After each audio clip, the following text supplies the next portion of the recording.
Okay, so si Scorpio tayo. Hello mga my dear Scorpio. Second half of September 2024 mga my dear. This is from September 16 hanggang sa katapusan. And this is a general reading. So, reminder mga my dear Scorpio na ang gagawin natin ngayon ay general reading. So, hindi po ito 100% na magre-resonate para sa ating lahat. So, please mga my dear, lower your expectation pagdating po sa mga general reading. Meron na tayong card. The Three of Cups, energy of celebration. Okay? Masaya yung card na yan. Depende, my dear, sa kung ano yung kasunod niyan. But normally, this card is very, very happy. No? Masaya yung card na yan. Tingnan natin, my dear, kung ano yung kasunod niyan. Cut na natin to into 3. Masaya yung card na yan, my dear. Believe me, happy yan. Okay, the Three of Cups.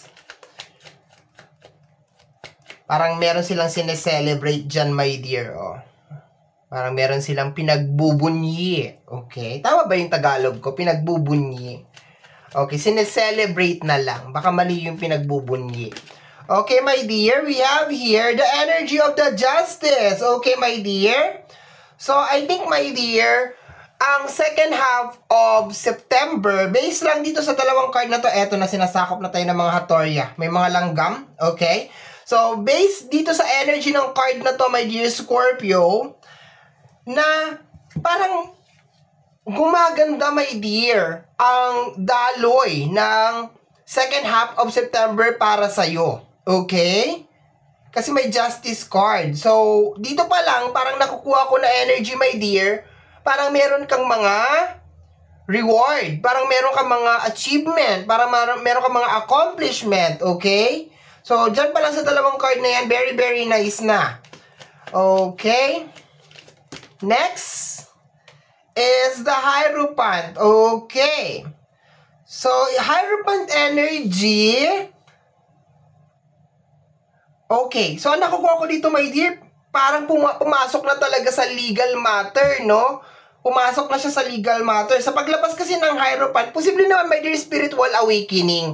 Pero ang una kasi na pumasok sa akin na energy dito, my dear, is parang meron kang kakausapin na parang meron kang isasangguni, my dear. Parang meron kang tatanungin or kakausapin na may kinalaman sa batas. And then eventually, parang papabor sa'yo, my dear, yung batas. Yun ang nakukuha ko, my dear. Parang lalabas, my dear, na parang ikaw yung nadihado, na parang na-abuse yung energy, my dear. Yun ang nakukuha ko dito. So, just in case, my dear, meron kang mga gusto na parang mag-file ng kaso or meron kang gustong gawin, this is a perfect time, my dear. Kasi nakukuha ko talaga dito, my dear, na parang meron kang kakausapin na somebody na parang in a authority siya, parang meron siyang power or meron siyang knowledge, yun ang nakukuha ko dito.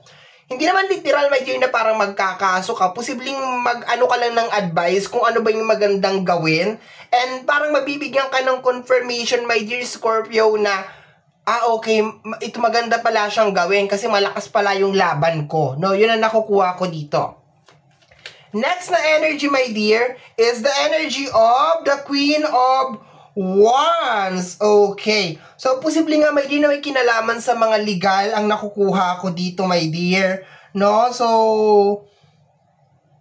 parang paniningil ang nakukuha ko dito, my dear. Okay? Posible din, my dear, karmic cycle din to para sa mga ilan-ilan na parang tinake advantage ka. This is the time na parang makukuha na nila, my dear, yung bunga ng ginawa nila sa'yo. So, kung maganda yung ginawa nila sa'yo, my dear, di maganda din yung babalik sa kanila. Kaso kung hindi maganda yung ginawa nila sa'yo, my dear, so I guess, hindi din maganda yung babalik sa kanila. But so far, yung energy nitong base card natin, kasi naka-pyramid spread tayo ngayon, my dear Scorpio, ang nakukuha ko dito na energy is, pwede kang gumawa ng legal matter, pwede ka ring ng advice, pwede kang merong kausapin, my dear, na parang sasangguni ka, my dear, and parang mabibigyan ka ng comfort. Yun talaga yung pinaka-highlight na nakukuha ko, my dear, yung parang mabibigyan ka ng relief, or parang mabubunutan ka ng tinik, and eventually, baka mag-celebrate ka. Yun ang nakukuha ko dito, my dear. Next na energy, my dear. The Seven of Pentacles. Kung meron kang ine-expect na pera, my dear, darating siya. Okay? Itong side na to, my dear, is more on bunga ng iyong mga paghihirap. So, kung meron ka rin mga ginawang mga investment, my dear Scorpio, kung lately parang nagtiis ka, nagsakripisyo ka, this is the time na makikita mo, my dear, na nagbubunga na, my dear, yung iyong mga pinaghirapan. Very, very nice siya, my dear. Kasi ang Seven of Pentacles is related sa energy ng harvest time. Okay. Next, my dear Scorpio, is the Five of Swords. Eto na, my dear. Posibleng meron energy ng abandonment. Okay? Yun na nakukuha ko dito, my dear. So, baka yung may kinalaman sa legal matter ay may kinalaman sa pag-aabandona. Baka inabandona ka, iniwanan ka. Nakukuha ko rin dito, my dear Scorpio, na parang ibinigay sa'yo lahat ng obligasyon or responsibilidad. Parang ganon. So, yun na nakukuha ko dito na may kinalaman sa legal. No? Parang idadaan mo to sa legal. Yun na nakukuha ko. Pero, highlighted sa first row natin talaga may kinalaman sa pera. So, baka connected din yun dun, my dear. Of course, syempre, kukunin mo yung rights mo, di ba? Or yung rights ng mga anak mo, or kung ano man yung rights na pinaglalaban mo, na connected sa pag-aabandona sa'yo, yun ang nakukuha ko dito, my dear. So, baka magkaroon ka ng pera dito, my dear. No, posible din, my dear, may kinalaman sa lupa, no? Or pagkakamkam ng lupa or something like that. So, baka tinanggalan ka ng karapatan. Yun ang nakukuha ko dito na energy, my dear. Okay? Posibleng bahay, yan. And malalaman mo na meron ka palang share. Yun ang nakukuha ko na energy. Okay? Or meron palang pananagutan sa'yo yung tao, 'di ba? Parang masyado ka lang talagang nilansi-lansi, my dear. Yun ang nakukuha ko. We have here the Five of Pentacles, my dear. Okay? So, dahan-dahan na, my dear, na nabibigyan ng ayos yung usapin ng pinansyal. Okay? Kasi siguro, my dear, kaya nitong mga nakaraang mga araw or mga nakaraang mga buwan, my dear Scorpio, medyo tumatagilid yung usapin ng pinansyal sa'yo is because, una, baka process pa ng pagsasakripisyo, di ba? Kailangan mo munang dumaan doon bago ka magising sa katotohanan, or kailangan mo talagang pagdaanan yung stage na yon, or baka hindi mo rin talaga alam, my dear, na baka meron kang parang habol pa or meron kang natatago pa na alas dito sa sitwasyon na to. Yun ang nakukuha ko dito, my dear. So, itong card na nasa lamesa, my dear, ito yung paglabas, my dear, ng natatago mong alas laban sa mga tao na parang inabuso ka. Yun na nakukuha ko. Or parang all this time parang kinaya-kaya ko or minatamata ka. Yun na nakukuha ko dito. And for some of you, my dear, meron kang makukuha na pera. Yun na nakukuha ko dito. Meron ka talagang makukuha na pera. Okay? Next, my dear. Next. Maganda yung reading niya, my dear. Medyo may konting sadness lang kasi, 'di ba? Para ka naniningil. Yun ang nakukuha ko dito, my dear. Para kang nagpautang tapos naniningil ka na this time. O kaya parang pinabayaan mo ng pinabayaan lang hanggang sa magbingo, or wala ka talagang idea, my dear, na meron ka talagang alas, 'di ba? Meron ka talagang laban. Okay. The single energy ng Nine of Pentacles, ayan. So, posible nga may kinalaman sa relationship, okay, baka magkakaroon dito ng closure, okay, obligasyon na lang, sustento na lang, mga gano'n na nakukuha ko dito para sa mga in a relationship. Okay, yun na nakukuha ko dito, kanya-kanya na kayo, okay? Parang bahala ka na, punta ka dun sa kanan, pupunta ako dito sa kaliwa. Bahala na, separated na tayo. Basta yung obligasyon mo, gawin mo. Kasi marami dito parang magkakaroon nitong single na energy connected sa energy ng Nine of Pentacles. Okay, we have here the Three of Swords. Okay, yan ang partner. So, masakit man, my dear, pero kailangan. Okay? Kailangan mo, my dear. So, hindi to magiging madali sa'yo kasi baka kung sino man tong tao na to na kinakailangan mo gawan ng legal action is masyadong malapit sa puso mo, my dear.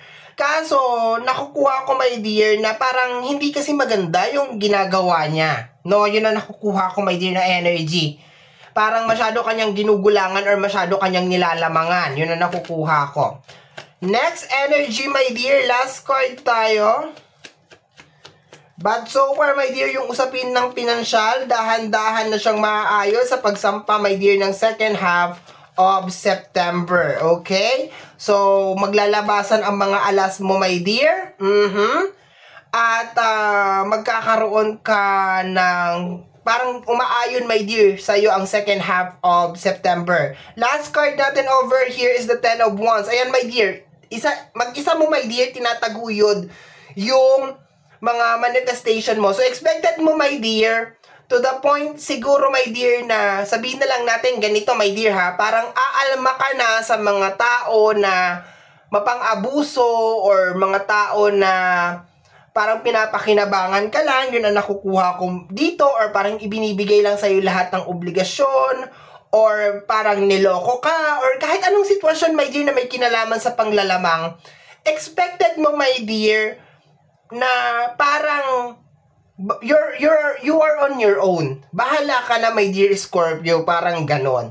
Ang kagandahan lang dito, my dear, na nakukuha ko is mawawala na tong tinik o itong blockage, my dear Scorpio, na nagdudulot ng malas, sabihin na lang natin, sa buhay mo. Kasi kung sino man to, siya yung parang nagdulot ng alat sa buhay mo, my dear. We have here the Page of Swords.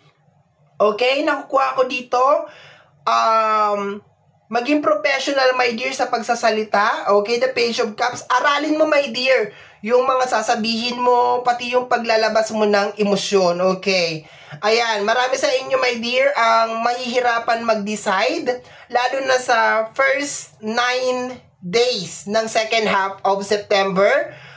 From 16, 17, 18, 19, 20, 21, 22, 23, 24. Medyo mahihirapan. Baka yung iba sa inyo para nag-uurong-sulong pa kung gagawin tong desisyon na to. Pero eventually, bago matapos, my dear, ang September, ay makakagawa ka na ng desisyon. Okay? Posibleng connected, my dear, sa energy ng Lovers. Okay, parang tutuldukan mo na, my dear. Ayan, meron kang 8 of Cups dito. Parang tutuldukan mo na, my dear. Hindi ka naaasa. Parang kasunduan na lang ang nakukuha ko dito. Magkasundo na lang tayo. Wala na tayong pakialamanan. Yun ang nakukuha ko dito, my dear. Okay, para ka na naniningil. Para ka nang natauhan dito, my dear. Para ka na nagkaroon ng awakening. Wala na yung blockage, my dear.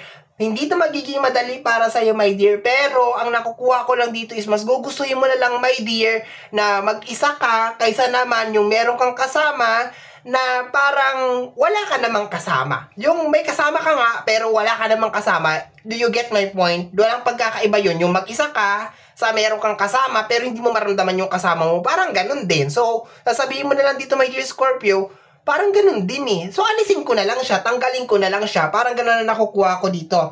Especially sa energy ng relationship. Marami sa inyo, my dear, ang bibitaw na sa usapin ng relationship at kakayanin mo na lang, my dear, itaguyod kung ano man yung bagay na dapat itaguyod, lalo sa usapin ng pinansyal. Yun ang nakukuha ko dito.